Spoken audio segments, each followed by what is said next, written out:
Hey, it's Scotty here from TecOpti.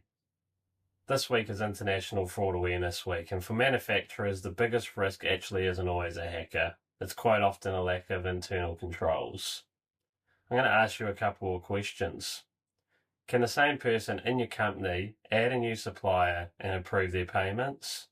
If so, there is a risk of invoice fraud.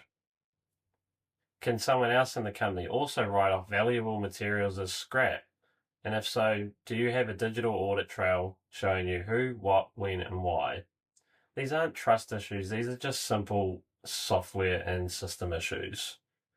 An ERP like SYSPRO enforces segregation of duties and tracks every pound part payment from dock to door. Don't wait to find a problem. Talk to us about securing your operations.